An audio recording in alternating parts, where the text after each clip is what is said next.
signs?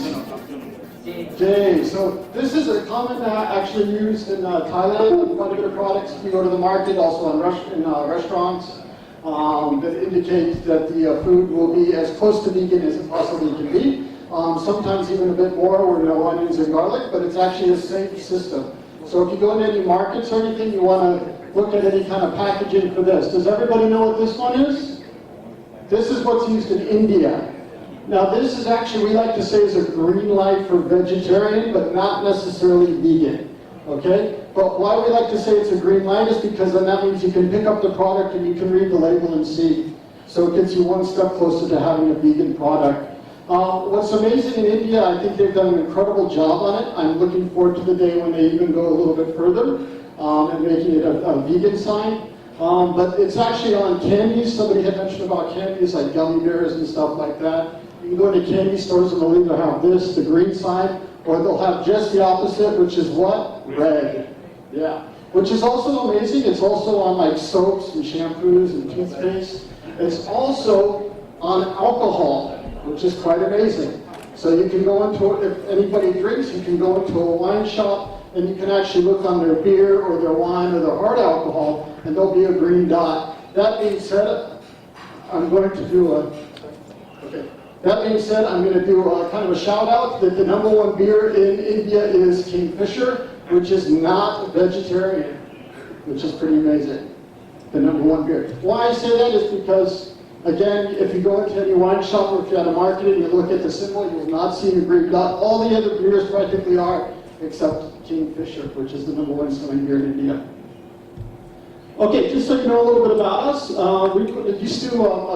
there's 3 of us that actually started this. VegVoyages, we started about 12 years ago. We used to coordinate for films and media and news units in Southeast Asia and South Asia for about 15 years. And then we wanted to actually start getting into something we could believe in. So we wanted to keep towards our vegetarian beliefs, our animal rights beliefs. And we also, the one thing we still liked about what we used to do coordinating for film units and news units was bridging the cultural gaps.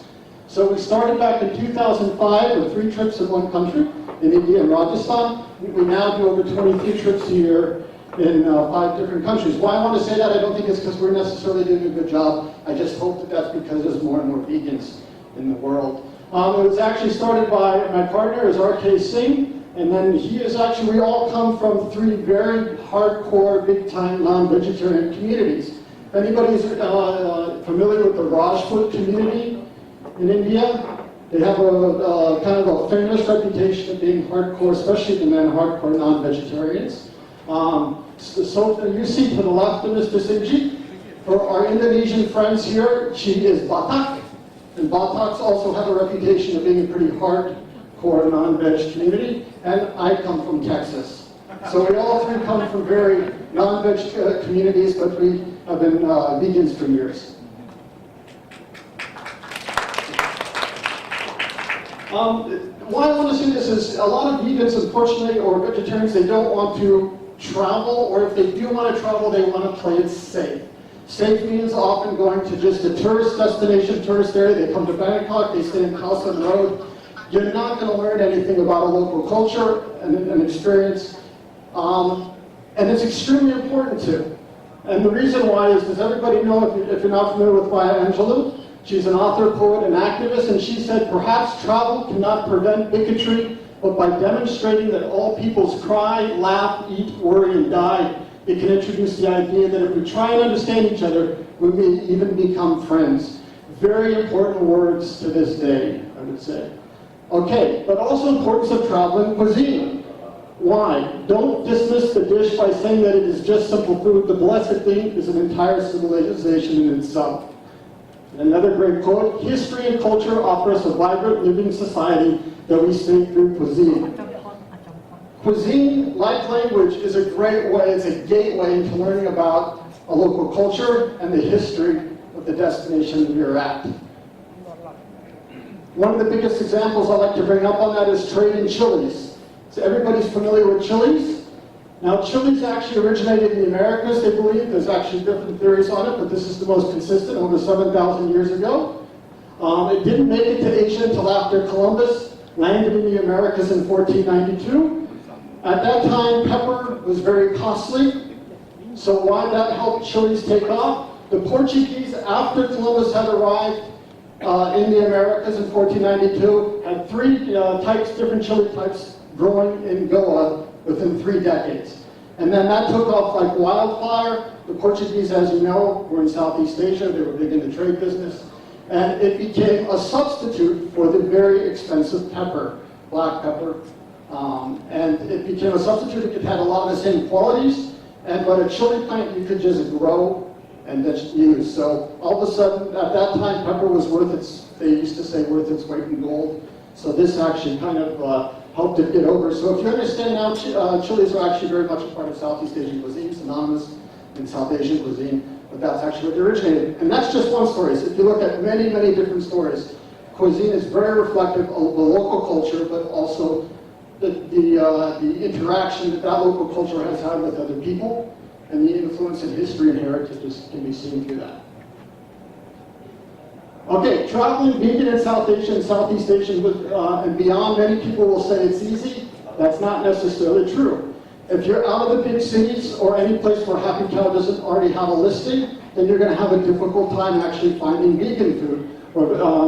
Also, a lot of times if you go to restaurants that are non-vegetarian, especially in tourist areas, and they have a vegetarian menu, most likely those items that you'll be ordering on that are going to be non-vegetarian. The definition under that is, oh, they just don't have meat. Okay, but they're going to either have chicken broth, or they're going to have fish sauce, or oyster sauce. So it's actually quite difficult, okay? So, how to survive traveling, learning about a local culture, immersing yourself, and still keeping vegan. By the way, this is batak food that we veganized. So this is, if anybody from our Indonesian friends, batak food is almost impossible to find any vegetarian. This is mong laosung food. Learn local veg phrases. Very, very easy to do nowadays. Why is it so easy to do? Is because of the internet. You can get on there, you can Google, and you will find the phrases. International Vegetarian Union has phrases on their website. HappyCow.net has organized a bunch of phrases. And also the Veg Passport, Google. It's best to get also the script and just print it out or take a screenshot of it with you. It's very important because if you say you're vegetarian, again, it has many different definitions, and some people will just define that as not meaning that there's any meat in it. But there'll still be oyster sauce, there'll be chicken broth and all that in it. So, but if you start going down the list or showing the phrases, then people will understand what you're talking about. Never say I don't eat meat. That shouldn't even be in one of the phrases, because if you say I don't eat meat in the local language, again, that will mean you just won't have chunks of meat in your food. You'll still have a lot of non-vegetarian items. When ordering from the veg section at a non-veg restaurant, be specific. So when you say that you're vegetarian or show in the local phrases, also say that you don't have oyster sauce, chicken broth, milk. Make sure you're specific. They will know you are serious. Avoid, this is a big one, avoid curries, gravies, and sauces. If you're going out, unless you're at a vegetarian restaurant, do not order these. Most of the time, let's say, take for example, in Thailand, most of the curry pastes are already pre-made, and they're going to have shrimp paste in them, among other things. If you're in India, the gravy dishes in the curries are usually, if they're not just having a broth, they're going to already have a dairy product in them. They've all pre-made it. This includes going to Thai restaurants in Europe or in the US, and they have a vegetarian section, and they say any of our dishes or curries can be made vegan or vegetarian just by substituting the meat with tofu. That is not true. Most of, again, they do not make separate pastes. So you're going to be actually having non-vegetarian food. So the best way, unless you're at a vegetarian restaurant, avoid curries, gravy, and sauce dishes at a non-veg restaurant. Save the curry, gravy, and sauce dishes for when you're at a vegetarian restaurant. Avoid soups, always avoid soups. Unfortunately, there's many travel writers, guidebooks that say, oh, you just ordered a vegetable noodle soup. Wrong. What is that soup going to be made with? It's going to have a broth. The broth is either going to be from pork or chicken. Okay? So always avoid soups, unless, again, save that for when you're at a pure veg place. Rule number 6, avoid salads. This is very important. Many people think, oh, salad is the same. But I'm going to have a great papaya salad. What's going to be in that papaya salad? This sauce, exactly. This goes for the cucumber salads, for any of the salads. Avoid them, unless you're at a vegetarian restaurant, or unless you're standing there right when they're making it and you can tell them not to put in the fish sauce. Okay? Very important. This actually even goes for back in the US.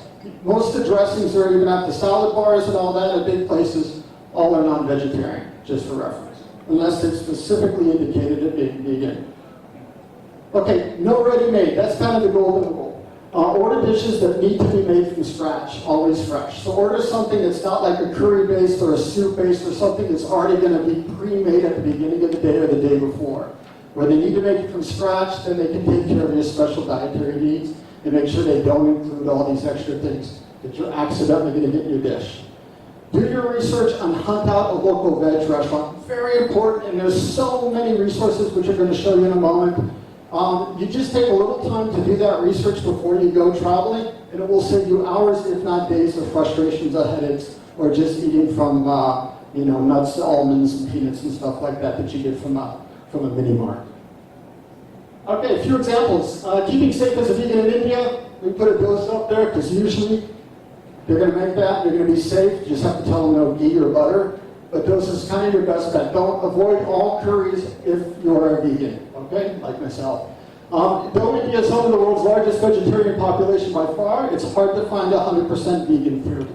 And again, at most restaurants throughout India, the curry bases are pre-made, and they will have dairy products in them, with exceptions, of course.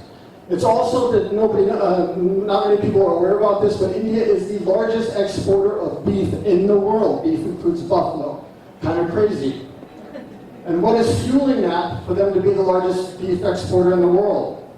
They are also the largest milk producer. So what's happening to all those cows and cows as a byproduct of the dairy industry?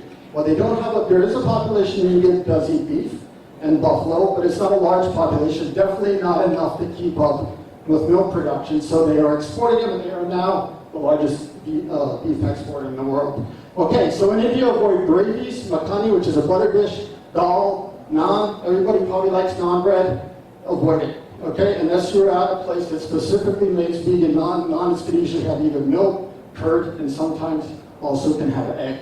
Okay, sweets. 90% of the sweets, actually probably much higher than that, but 90% of the sweets in India are going to have dairy, either milk or ghee or both. Okay. In Thailand, Theravada Buddhism does not have an institutional vegetarian practice. So that being the case, it's not actually common. So go to a vegetarian restaurant. If you don't go to a vegetarian restaurant, then avoid curries, soup, noodles, and salads. Why noodles? Because the noodles, unless it's a rice noodle, a lot of time will also be made with egg. Okay? Also, the sauces that they will use in making it can contain fish sauce, can contain oyster sauce, can contain broth, so avoid those as well. Save those dishes for when you go to a vegetarian restaurant in Thailand, and there's some fantastic vegetarian restaurants in Thailand.